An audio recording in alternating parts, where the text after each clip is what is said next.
पश्चिम बंगाल में दूसरे चरण के मतदान के लिए चुनाव प्रचार का आज आखिरी दिन है। सभी पार्टियों ने पूरी ताकत झोंक दी है। 29 अप्रैल को डाले जाएंगे वोट। पश्चिम बंगाल के चुनाव प्रचार के आखिरी दिन प्रधानमंत्री नरेंद्र मोदी भी जनसभा करेंगे। सुबह 11:30 बजे का वक्त। बैरकपुर में पीएम जनता को करेंगे संबोधित। पश्चिम बंगाल के भाटपारा इलाके में बीजेपी और टीएमसी के बीच झड़प में 3 घायल, दोनों तरफ से फायरिंग और पत्थरबाजी। इसी इलाके में आज पीएम मोदी की रैली। हुगली की जनसभा में प्रधानमंत्री मोदी ने कहा, बंगाल में भय आउट और भरोसा इन। टीएमसी के खिलाफ जनता में गुस्सा। उत्तर 24 परगना और हुगली में प्रधानमंत्री ने जनता को संबोधित किया। टीएमसी पर लगाया महिलाओं को प्रताड़ित करने वाले गुंडों को पनाह देने का आरोप। गृह मंत्री अमित शाह भी पश्चिम बंगाल में आज चुनाव प्रचार करेंगे। बेहाला, पश्चिम और हुगली में रोड शो। गृह मंत्री अमित शाह ने कल नादिया के तेहटा और राणाघाट में चुनावी रैलियां की हैं। कांग्रेस और टीएमसी पर आतंकवाद पर नरम रुख अपनाने का आरोप लगाया। दूसरे फेज के चुनाव से पहले पश्चिम बंगाल की मुख्यमंत्री ममता बनर्जी ने सब्जी मार्केट का दौरा किया। कोलकाता की एक मार्केट से ममता बनर्जी ने स्थानीय दुकानदारों से सब्जी और फल खरीदे। पश्चिम बंगाल की सीएम ममता बनर्जी ने दूसरे चरण के मतदान के बाद 200 का आंकड़ा पार करने का दावा किया है। ममता ने मानसतला में लगभग 2 किलोमीटर लंबा रोड शो किया। ममता बनर्जी के 200 से ज्यादा सीटें जीतने के दावे पर गृह मंत्री अमित शाह ने तंज कसा। कहा, 4 मई को सब पता चल जाएगा। टीवी 9 से बोले बीजेपी सांसद रवि किशन, इस बार बंगाल में टीएमसी की हार तय है। टीएमसी की गुंडागर्दी से आजादी चाहते हैं लोग। केंद्रीय मंत्री जेपी नड्डा ने पश्चिम बंगाल के भातर और कोलकाता के बेहाला पश्चिम में रोड शो किया। कहा, लोग तृणमूल को सत्ता से उखाड़ फेंकने के लिए तैयार। आम आदमी पार्टी के संयोजक अरविंद केजरीवाल ने टीएमसी के समर्थन में चुनाव प्रचार किया। कहा, वोटर लिस्ट बदलकर चुनाव जीतना चाहती है बीजेपी। हावड़ा में नारेबाजी करने पर विवाद बढ़ गया है। बीजेपी और टीएमसी कार्यकर्ताओं के बीच झड़प हुई। पुलिस ने लाठीचार्ज कर भीड़ को तितर-बितर किया। दूसरे चरण के मतदान से पहले भांगुर से मिले कच्चे बॉम्ब मामले की एनआईए जांच करेगी। गृह मंत्रालय ने कहा, राष्ट्रीय सुरक्षा का है यह पूरा मामला। पश्चिम बंगाल बॉम्ब धमाके में एनआईए ने मुख्य अभियुक्त अहिदुल इस्लाम मोल्ला को पकड़ा है। दक्षिण 24 परगना के बिजॉयगंज बाजार से गिरफ्तारी। संजय सिंह ने उपराष्ट्रपति को याचिका सौंपी है। राघव चड्ढा समेत 7 सांसदों को अयोग्य घोषित करने की मांग। कहा, बागियों पर दल बदल कानून के तहत 2 कार्रवाई। बीजेपी में शामिल राज्यसभा सांसद राजेंद्र गुप्ता के आवास पर गद्दार लिखने के मामले की जांच तेज। सेक्टर 3 थाने में अज्ञात लोगों के खिलाफ एफआईआर दर्ज। नेता प्रतिपक्ष राहुल गांधी ने गार्गी कॉलेज और दिल्ली यूनिवर्सिटी की छात्राओं से मुलाकात की। वीडियो जारी कर राहुल गांधी ने कहा, सुरक्षित हाथों में है हमारे देश का भविष्य। हरभजन सिंह की सुरक्षा में अब तैनात रहेंगे सीआरपीएफ जवान। पंजाब सरकार ने हटाई सिक्योरिटी तो केंद्र ने तैनात किए कमांडो। माता वैष्णो देवी के दरबार में दिल्ली की सीएम रेखा गुप्ता पूजा अर्चना कर मां का आशीर्वाद लिया। लोगों की सुख समृद्धि की कामना की।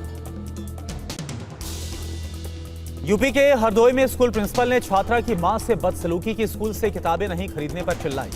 बच्ची का नाम काटने की धमकी दी। राजस्थान के धौलपुर में 3 बच्चों की मौत हो गई। गर्मी से बचने के लिए नदी में नहाने के लिए गए थे। तीनों बच्चों की मौत से गांव में मातम पसर गया। यूपी के बुलंदशहर में ट्रिपल मर्डर। चेहरे पर केक लगाने के विवाद में 3 लोगों की हत्या। पुलिस की गिरफ्त में 3 अभियुक्त, बाकी की गिरफ्तारी में जुटी है। यूपी के रायबरेली में पुलिस की बदमाशों के साथ मुठभेड़। गोली लगने से 50,000 का इनामी गैंगस्टर घायल हुआ। कई जिलों में था वांछित ये गैंगस्टर। दिल्ली में गैंगस्टर कपिल सांगवान के गिरोह पर शिकंजा कसा गया।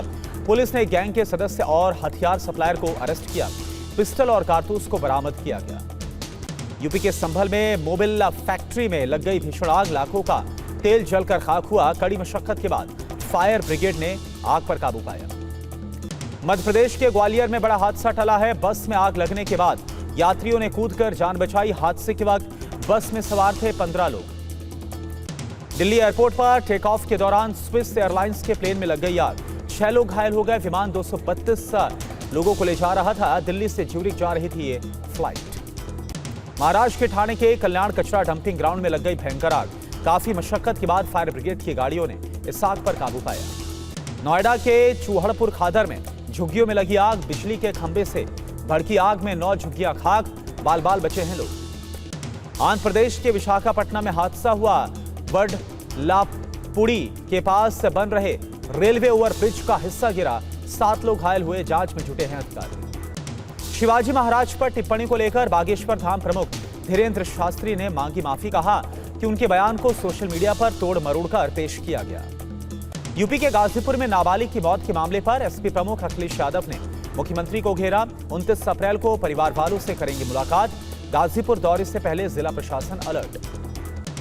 गाजीपुर हत्याकांड मामले में करंडा थाने की पुलिस ने कांग्रेस और समाजवादी पार्टी के मीडिया सेल के खिलाफ दर्ज किया मुकदमा। भ्रामक और गलत टिप्पणियों से तनाव भड़काने का आरोप लगाया। नागपुर में नागभूषण पुरस्कार वितरण समारोह में बोले आरएसएस प्रमुख मोहन भागवत, कहा हमें सद्गुणों से सुशोभित सत्ता की जरूरत है।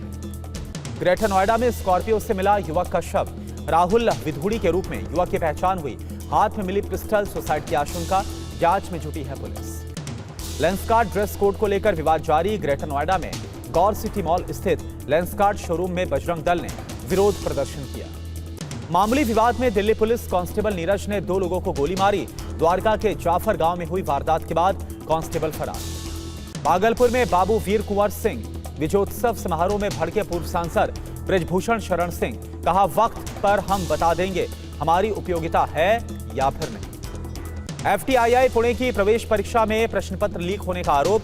दिल्ली के एमडी इंद्रप्रस्थ स्कूल परीक्षा केंद्र पर परीक्षार्थियों ने प्रश्न पत्र खुले होने का आरोप लगाया। उच्च स्तरीय जांच की मांग की गई। दिल्ली के गंगाराम अस्पताल के डॉक्टर्स का कमाल। 12 घंटे की सर्जरी के बाद दोनों हाथों का किया गया सफल ट्रांसप्लांट।